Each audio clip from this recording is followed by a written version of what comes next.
Pernah nggak sih ngerasa kayak lagi perang sama makanan? Rasanya tuh kita tahu harusnya makan apa, tapi kok ya tetap aja susah. Nah, hari ini kita bakal bongkar misteri di balik semua itu. Otak kita yang ternyata super lapar. Jadi, pertanyaannya simpel aja tapi dalam banget. Kenapa kita makan berlebihan, padahal jelas-jelas ada suara di kepala kita yang teriak, "Udah, stop!" Ini perjuangan yang bikin frustrasi kan? Perang antara niat baik dan tindakan nyata. Yuk kita cari tahu jawabannya. Oke, buat ngebantu kita ngerti, coba kita kenalan dulu sama seseorang. Namanya Yutala. Di pulau asalnya, di Kitava, dia itu dapat julukan pria tergemuk. Tapi, yang menarik, dia nggak selamanya begitu. Berat badannya justru melonjak hampir 23 kilo setelah dia pindah ke kota besar dan kenalan sama makanan modern. Cerita dia ini jadi petunjuk pertama kita. Nah, cerita Yutala tadi, itu nunjukin ada masalah yang lebih gede, yang saya suka sebut sebagai paradoks tekad. Ini soal jurang pemisah yang aneh banget antara segunung informasi kesehatan yang kita punya sama apa yang benar-benar kita lakuin setiap hari. Coba lihat angka ini. Lebih dari 2 kali lipat. Ini adalah lonjakan tingkat obesitas di Amerika Serikat sejak pedoman diet pertama kali keluar tahun 1980. Harusnya dengan semua info itu kita makin sehat dong, tapi kok kenyataannya malah kebalikannya. Aneh kan? Dan disinilah paradoksnya jadi makin jelas.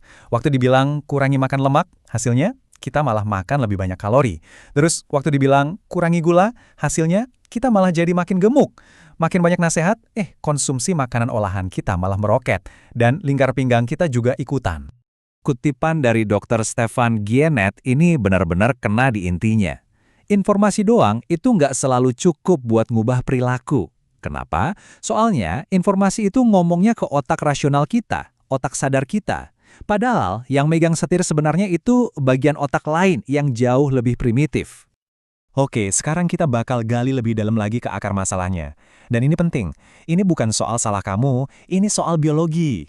Ini cerita tentang otak purba kita yang lagi kebingungan mencoba bertahan hidup di dunia modern yang serba ada. Ada konsep keren namanya ketidakcocokan evolusioner. Gampangnya gini.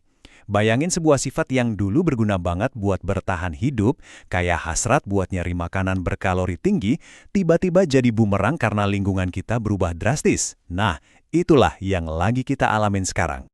Anggap aja otak kita itu kayak komputer yang masih pakai software zaman purba, software kelangkaan.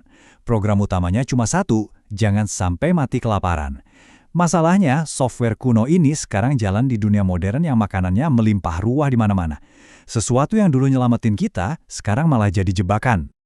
Dan ternyata dunia modern kita ini pinter banget loh. Pinter banget manfaatin software kuno ini. Ayo kita lihat gimana makanan di sekitar kita itu sengaja dirancang biar kita nggak bisa berhenti makan. Coba deh, perhatiin kalau lagi ke supermarket. Dulu, tahun 1980, pilihan produknya mungkin sekitar 15.000. Hari ini, angkanya bisa lebih dari 44.000. Buat otak purba kita, pilihan sebanyak ini itu sinyal yang sangat-sangat kuat buat makan lebih banyak. Ini fenomena yang disebut efek prasmanan. Dan ini bukan cuma soal jumlahnya, makanan modern itu sengaja direkayasa jadi supernormal. Maksudnya kombinasi kepadatan kalori, campuran lemak dan gula, perasa buatan, garam, rasa umami, semua itu menciptakan sensasi yang jauh lebih nikmat dan adiktif daripada apapun yang ada di alam. Ini benar-benar rekayasa buat ngebajak sistem reward di otak kita. Analogi yang paling pas buat menggambarin ini tuh, kayak kita ambil bahan aktif dari daun koka, terus kita pekatkan jadi kokain. Nah, teknologi pangan modern itu melakukan hal yang sama. Mereka memekatkan sifat-sifat adiktif dari makanan sampai ke level yang belum pernah ada sebelumnya.